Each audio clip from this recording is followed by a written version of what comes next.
Bronche. That's how we say brunch. Here's to the ladies who say basic with their lunch. Be a queen. Be a boss. Ladies who brunch and pop it off. Hey, we pop and pop it off. We pop. All right. The episode's about What's up, everybody, and welcome to another episode of Ladies Who Bronche. I'm Julissa. What's good, everybody? This is Skittles. And this week, we have a lovely, beautiful, creative girl who's out here killing it for the culture. Carolina, who the fuck are you? Hi. Hello, welcome. Thank you for having me. Okay, so who the fuck am I? So I'm Carolina Acosta. I am first and foremost a Queens born and raised girl. Yes. Colombian Dominican. Colombian, Dominican. What a mix. Yes. Yes. And not the typical one, though. Not what you would think. And we'll get a little bit into that. Yes, we will. And secondly, and very importantly, I am the founder of TRAGOS. Yes. Party game para Latinos. Yes.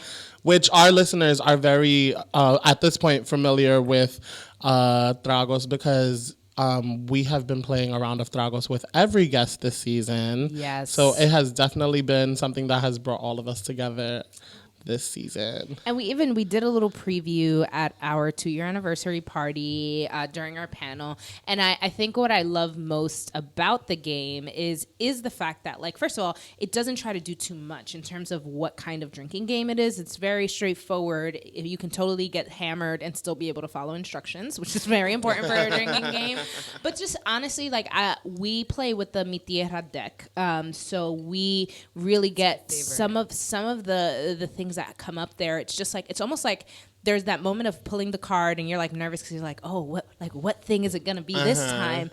And then you read it, and like every time I read it, I always have a moment of pride of like, oh my God, yeah, that's such a wonderful thing to highlight about us. Or, oh my God, that's such a wonderful thing to make us do. You know what I mean? And just like the way in which it kind of naturally has people talk about what their Latinx experience is just so exciting because, like, and Juan, you talk about Cards Against Humanity all the time and how much you hate it. Yes. But tell us a little bit why you hate it. Yeah, I feel like Cards Against Humanity is just very much a white game.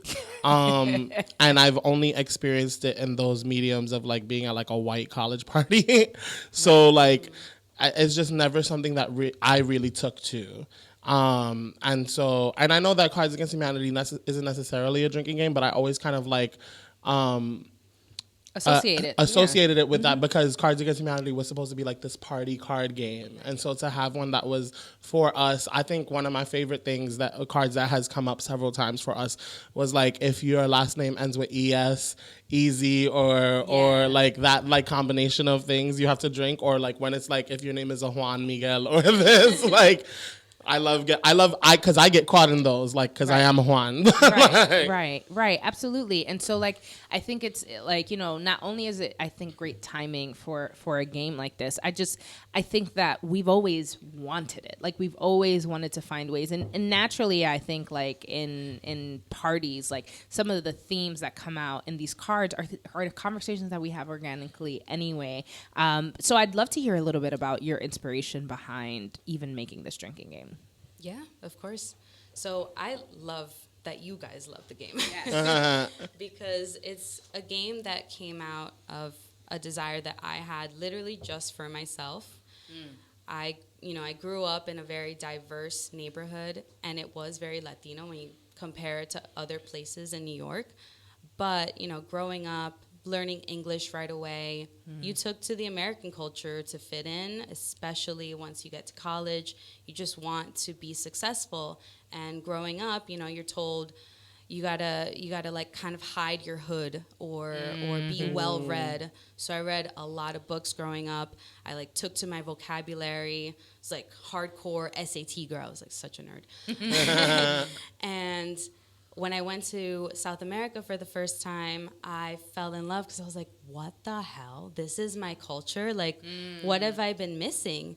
And, you know, coming back to New York, it just felt like something was missing. Something was off. And I really wanted to do something about it, but I didn't know what.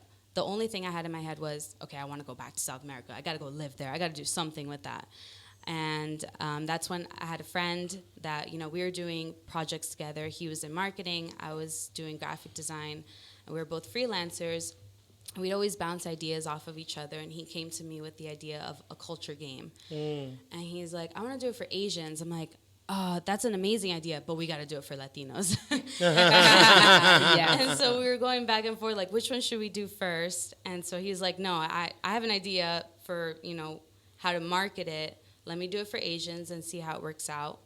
And so that's what we did, and it's the game Asian Flush, for anybody that doesn't know. It's like a sister game. Yes. And okay, shout out to Asian Flush, which I have seen actually, and I think I saw it first actually before TRAGOS. Really? Initially, just because I don't know how they target me in ads. I don't know why, but Instagram always has me with like new products. Like every time I'm looking at my feed, and so I had seen it, and I remembered thinking like, I'm jealous. Like I'm so jealous that Asian people thought of this first, and then I met you, and then because I've heard this story before, and I remember thinking like, holy shit, like small world. Here you are thinking, here I was hating on Asian people, and there was a Latina behind the project, and then she came out and made one for us. So literally right after the other. Yeah, that is so. And funny. so talk us a little bit through that process. So what was it like even like who was writing? How'd you come up with the cards? I know like design stuff is one thing, but like the content, where was that really inspired from? Right. So the content had to be a mix of, it had to be coming from a lot of people, because luckily I had two, different subcultures to jump off of. So Colombians, Dominicans, they are very different. And, I tried to find like what was similar between the both of them, and that could be general for, the rest of Latin Americans, because one thing I wanted to emphasize was not being from a specific place, and just targeting all Latinos. I guess it's more like Hispanic American, but that is what it is, until we jump into the rest of South America, Central America. Yeah. But, the good thing about growing up in Queens was there's everybody there. There's Ecuadorians, Venezuelans, like Uruguayans, like everybody. And so I just reached out to a bunch of friends. There were some friends that would literally go into the same dock as I and just throw in their ideas. So I owe it to them, because we just brainstormed a lot. And then there were other people that just tested out the game, like, oh, okay, like, what is that? What is that? And there are some cards that people are like, what is that? Yeah. But, the one thing that we keep learning more and more is that people should learn about other subcultures. Yeah. Like, if you don't know what mango or mofongo is, you should. Right. So that's what we've done with every card game, a lot of testing, and we just keep improvising on it, keep improving the current one too. So absolutely. And I just on your point of who it includes in terms of like, oh, it's very Hispanic. Yeah, but like growing up as a Dominican, like, bro, everything I knew was Central American. Like it was either like Mexico or something else Central American. And so like I think that, and that's another thing that excites me about this game. It's bringing visibility to some of these like Caribbean Latinx countries that don't necessarily get that nuanced stuff. So to have the word mango on a drinking game is a huge deal. I remember I was writing for Cat Call season 3, and I wrote a video of like, what's wrong with being a gold. And I had used the word chichos, right? And but then in the final product, they used the word lonjas, and I was like, well, what the fuck is a lonja? and they were like, oh, when we were recording it, they were like, what the fuck is a chicho? And it was so interesting to me that where it was like, and obviously like I totally supported the creative choice, like whatever made the most sense, it's their project, they would know. But it was a moment of me being like, holy shit, like even when I'm writing for my own people, I don't do a great job of like really capturing all of us, but like at what point do I get to be like, no, it's Chicho, not Lonja, right? Because even though the majority of like Latinx productions in television, just like in the Latinx world, comes from Mexico, and like a lot of telenovelas, like like Televisa, isn't that from Mexico? Like a lot of these major companies are all Mexican driven, and so it's great. There's parallels, but I miss being highlighted in a way that is true to being Dominican. So that's my long way of saying thank you for including that type of stuff, because it's important. Yes. Thank Yeah. So, Carolina, when you are out to brunch, what is your go-to brunch bebida? All right, so I'm a terrible brunch person. I'm not gonna lie. Every time I was like, "Let's brunch," I'm like, I'd rather be productive and work on stuff. I know. Brunch is productive. Brunch is Yeah. self-care time. Because all my friends OD at brunch. Like they will, like it's not brunch. Like, oh, let's go have like breakfast, lunch sort of thing. Because I'm a big foodie. I'm like, yeah. But no, they'll want to like just drink for 12 hours. I'm like, oh my God. But, you know, I'm never going to be like not drinking. 'Cause, Right. Like, who am I?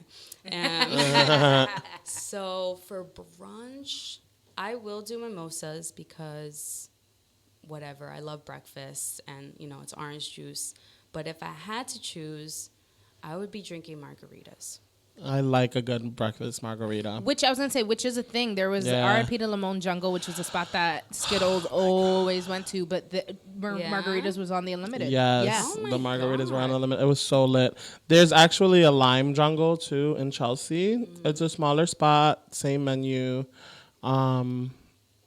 But R.I.P. Limon Jungle, I miss you. Yeah, and there are still some places. I mean, if you are interested in ever like going to a brunch and wanting to be able to do margaritas, that's a thing at some other Yeah. places too. So definitely look it up. Yeah. Oh, man. So then, when you're out to brunch with the girls, what is your go-to brunch plate? Plate. Like a dish, right? Chicken and waffles. Yes. I need it. Breakfast, lunch, and dinner. Yes. Is there a spot that you've gone to that you're like, this is incredible? Yes. The Shady Lady in Astoria. The Shady Lady. I've never heard of it. Never. Yeah, they have a great brunch menu and interesting chicken and waffles. They're a little more bougie, but delicious. Okay. I love going to I bougie. mean, it's brunch. You need I love that shit. Yeah. That's awesome. So tell us a little bit about what it was like going out to eat when you were growing up. Okay, so we would always go to, well, first of all, that was rare because, you know, hay comida en la casa. Right. But when we would go out, it would usually be to the Colombian restaurants, eating the same thing at home, but just kind of with like all the accessories. So we would do a lot of Colombian foods, like Pollo Mario's is a big chain in Queens. I don't know where else, but I'm sure in other places. And it's usually like the pollo a la brasa, the bandeja paisas, which are more like from Medellin or whatever, but whatever, that's what we see a lot in like Jackson Heights. And it's like a lot of chicharrón, it's arepas, it's, you know, obviously rice and beans. And I will say it has to be like maduro, not tostones, at least for me. Right. When I'm eating like a whole meal, like chicken, rice, blah, blah, blah, maduros. Because I feel like tostones to me are like French fries. You know what I mean? So like it's not like, it doesn't feel like if I'm eating tostones, I don't need rice is my thing. Like I don't need, because tostones to me are like French fries. Like literally, like that is how I'm used to consuming them. Listen, you gotta be because it doesn't like texture-wise it feels weird to me. Yeah. It feels like its own chip thing. It's I could see it. You saying it's like a fry, but I still need rice. But you know, I'm a rice and beans person. Right. So. Yeah, but I feel like to me it would feel weird to have a rice and beans and fries. You know what I mean? Like on a plate, and that's how I view it. But listen, give me a good fish fry, or even like how Dominicans do Dominican spaghettis with tostones. Like people would literally do that. And I love Dominican spaghettis. I love Dominican spaghettis with tostones, right? But it's something weird about it. I could think because anyway, I did not mean to derail the conversation. I just wanted to point out that like I love me a good tostón, but it on its own, not as a like side. That makes sense. Yeah. I like it as like a appetizer. Yeah. Like when It's you just go to interesting. like yeah.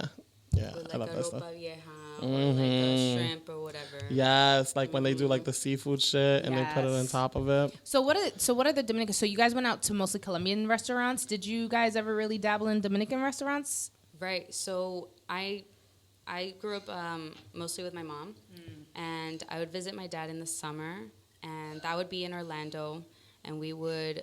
That's all my Dominican side. Copy. And so every summer, that's the only time where I would be my Dominican self, honestly. But growing up, I more identified as a Colombian because, you know, I spoke more Colombian Spanish.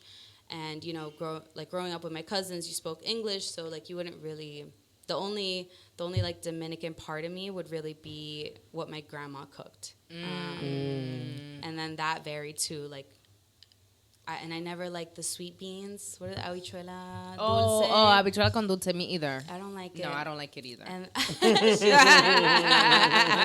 Adelise in the camera like, what? Yeah. So yeah, that was I like eat more Dominican food now, but like when I visit my dad in Jersey, and that's like mad Dominican, but I don't know. Yeah, interesting. So tell us then, what is your favorite bochinche topic to discuss over a meal? Okay, so I love like talking gossip with my mom. Yes, because moms are the best gossip. Yeah.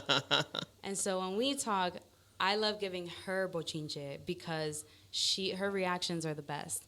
So, like, I literally, like, last week, I went over after, like, a long time not seeing her. I was, like, traveling, whatever.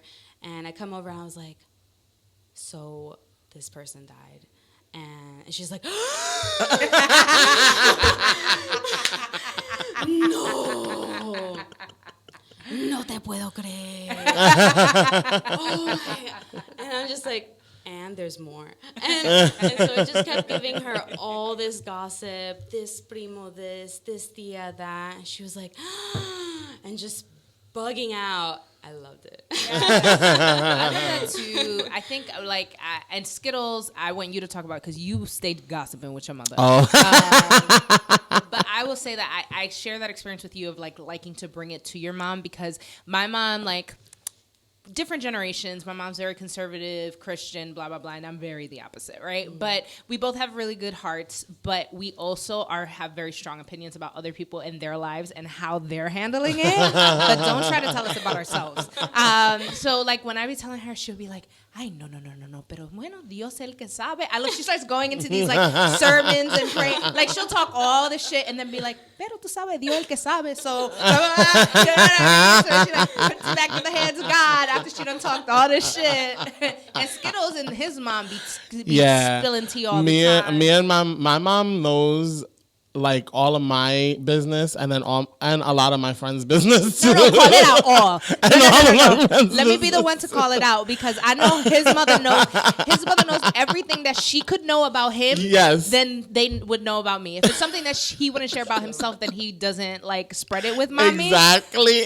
That's the rule. That's the rule. Like, when I share certain things with him, I be knowing sometimes as I'm speaking, I'm like, mommy's gonna hear this eventually. Just get ready. And she will go out like she, like, you know, I can't drink alcohol and stuff. She didn't know I was diabetic. And go ahead, tell how was yo, because she didn't know that Julissa had diabetes or anything, and she was like, "Oh, well, listen, I know your birthday's coming up, so I better not see her drinking, and we're going out to brunch, and I know that you're gonna want to do the boozy, and let me tell you, she's not drinking because I'm there." And when I got that, didn't even bother. I didn't even act like, "Oh man, I'm so bummed I can't drink." She saw me order tea, and she was like, "Mm-hmm." But it comes from a place of caring, absolutely. you know? Oh, absolutely. Yeah. So you can't be mad at them for knowing. And my mom, I'm lucky enough that my mom is, like, a cool mom in the sense of, like, yes, she's a mom and was strict and all this stuff, but because so when my parents split up, I lived with my mom by myself from the time that I was 13 to 25. Mm-hmm. So she and I, while we do have a mother-son dynamic, there's also, like, a roommates dynamic too. Yeah. So like, that's why I spill tea with hers, because I know that, like, and it's like what Julissa says, it's what if I would share it about myself, then I will share it about my friends. And so it's to the point where it's like spilling tea, and I know that she's not going to be judgmental, but she's going to, like, have her say and her opinion, and then you know, that'll be what it is. Awesome.